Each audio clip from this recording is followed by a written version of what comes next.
Ethan stopped at the entrance, squeezing a little as he saw Rusty. His kind, never bothered German shepherd resumes his now unsettling nightly. It had been placed next to infant Max's crib, turned become a nightly custom as the sun disappeared into the darkness and horizon. Rusty extended across the nursery walls, would get up from where he usually naps, and firmly rest beside the cot, his body tight, ears pricked forward, and from deep within a low, continuous growl would resonate. For 2 weeks in a row, his chest had remained constant in the same area of the room at the same time every time, just as sunset. Ethan scratched his arms uneasily and said, "What is it, buddy?" he murmured as he entered. Rusty didn't look at him in the room. Eyes were fixed on that silent, unpretentious. Rachel was in the corner of the nursery behind him, arms crossed, rested against the doorframe. As a pediatric nurse, I watched in silence. Although she was accustomed to stress, this conduct, was there anything else that was Rusty? Of their family for 6 years after being adopted by, he had always been faithful to a local shelter, serene and extraordinarily soft, particularly. Ethan's chest is because of Max. Tighter. Perhaps Rusty was concerned. They ought to be too rusty because they've always been a kind heart since Ethan, and he was taken from the shelter 6 years ago by Rachel. Years prior, he had demonstrated nothing but tolerance and love, particularly in kids that the kids in the neighborhood loved. He frequently pauses to scratch his ears or throw a tennis ball to him when you go for walks. He never yelled without cause, broke even when young children yanked upon it. His tale at the arrival of newborn Max home from Rusty took over at the hospital 3 months ago, a silent protective role in which he would rest calmly by the crib while snoozing, with his head resting on his paws. He gave every time Max made a sound, a gentle wag. He occasionally peered into the bassinet, ears that flicker with each burp or coo, as though it was consoling to check in at. First possessing this vigilant guardian, close by, but something changed 2 weeks ago.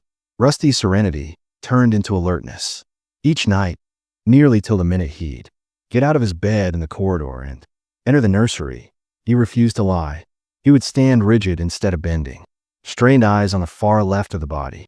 A growl would develop in the corner of the room, steadily and slowly in his throat. Not. Rachel and Ethan, both attentive but furious, tried. Everything that calms him obeys orders. Nothing, not even toys to entice him out. "Do you believe he is afraid?" Rachel asked one evening while softly massaging Rusty's head, or even shielding Max from something. Ethan said, Rachel, feeling worried, scowled. "Or perhaps there's a problem with, he's like tension or anguish. Aging."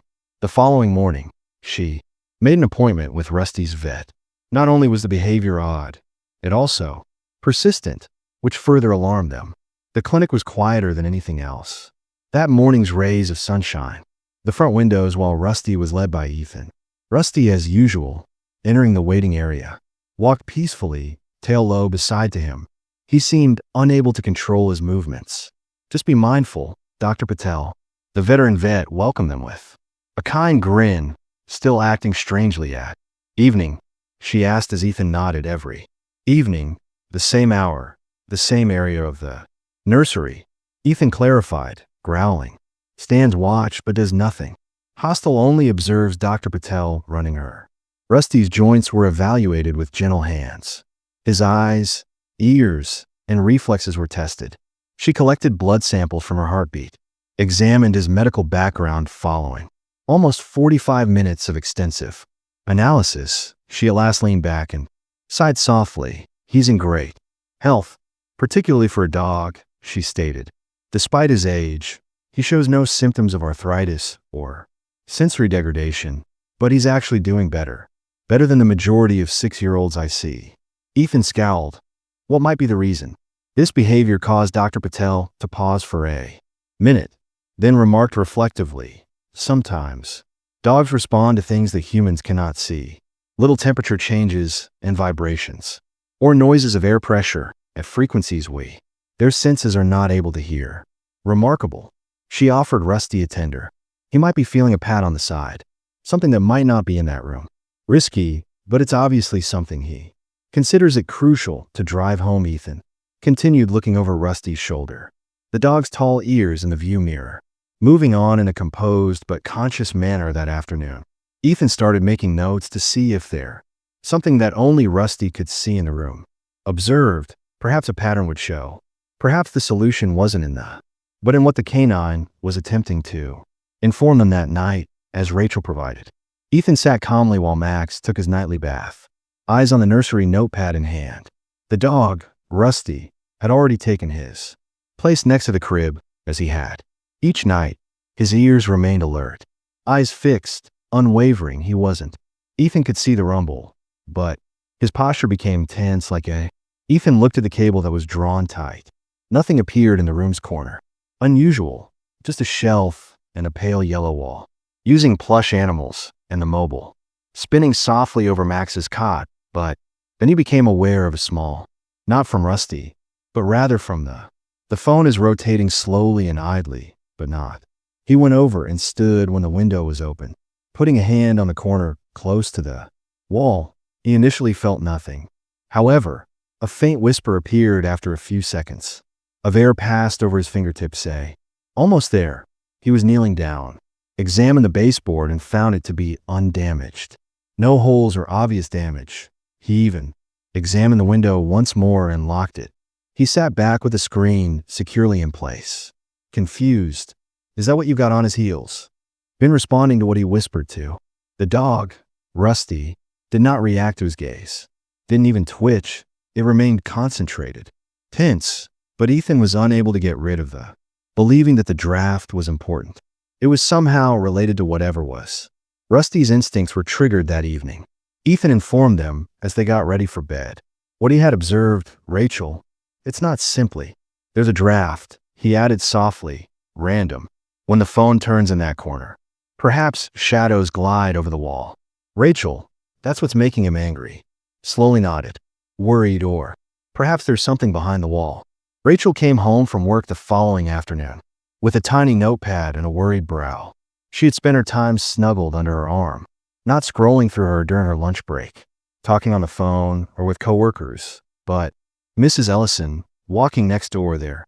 The residence had been occupied by an elderly neighbor, next to theirs for more than 40 years. Did anyone know the foundations of these houses? Was her. She made a statement. Rachel said to Ethan, interesting, as they gathered in the kitchen last autumn. Following that intense downpour, she observed water streaks on the wall of her living room, the identical wall that directly backs up to Max's nursery. Ethan gave a quick glance. Water damage, did she fix it? Rachel asked. She shook her head, stating that it subsided and seemed nonsensical at the time, but she recalls her wall feeling wet for several days. And she said in that draft you found that she's felt the pieces starting on her side as well.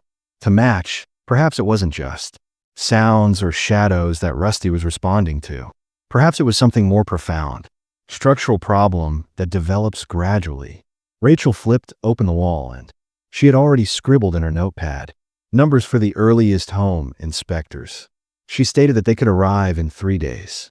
Seems excessively lengthy, but at least it's... Ethan nodded, still pondering something. If Rusty's intuition is correct, it's... We simply were unaware that it had been 2 weeks. Rachel's gaze strayed to the infant. Keep an eye on Max's sleeping quarters. Do you think we should relocate peacefully? Ethan hesitated to bring the crib into our room.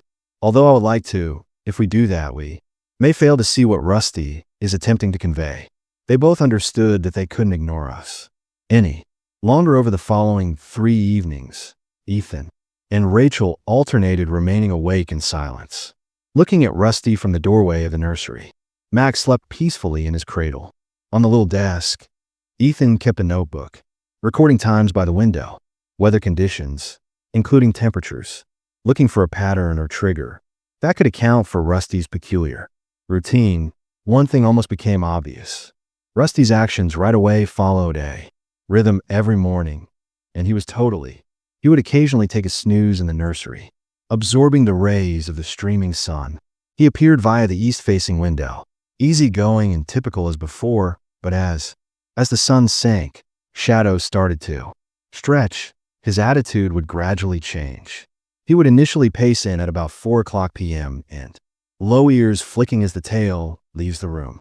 He was rooted by the crib by the evening, body stiff and his eyes fixed on the same. Rachel's nook on one of her nights. Schiff saw an oddity in the area. Ethan had sensed a slight draft at midnight, previously become somewhat stronger about, as if the air itself were flowing inside the wall. Even more disturbing was the noise that came, a whistle that wasn't quite too gentle, because that seems more like a gentle surge. Sound as though water or air were moving through a medium that is slightly outside of. Rusty's thick ears perked up at each. His hoarse snarl flickered across the sound. Again I hummed, not aggressively, but that night, Ethan lifted Max without hesitation from his cot and moved slowly about. Rusty did not follow him into the room. Yet between the corner and Ethan, each step, Ethan's protective instinct kicked in, shoved his knees on the wall once more, flat hand on a plasterboard, and thus, he sensed a slight tremor at the moment. But whatever it was, Rusty, it was undoubtedly there, had been aware for weeks, so they were on. At precisely 9 a.m. on Thursday, when the home inspector showed up, his name was Mr. Dawson was a slender man with keen eyes and in a calm, contemplative manner, he stepped into the nursery, almost stopping, as soon as he noticed Rusty standing, placed next to Max's crib. "Your dog constantly act in that manner?" he inquired, arching in Ethan's eyebrow.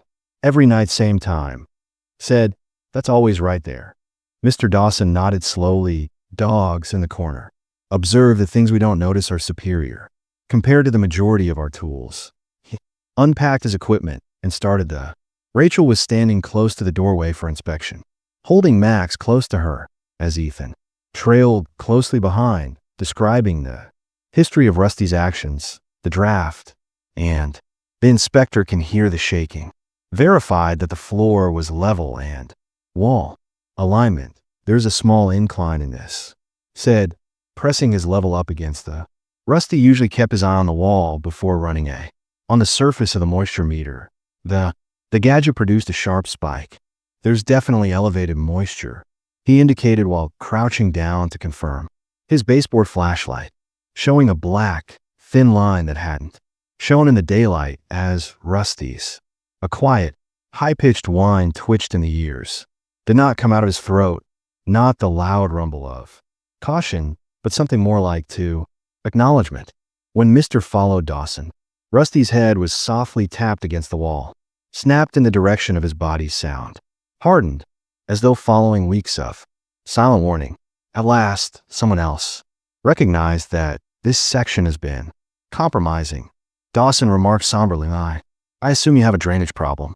Your gutters most likely failed and water is been rushing into this cavity in the wall for some time now." Ethan took a deep breath.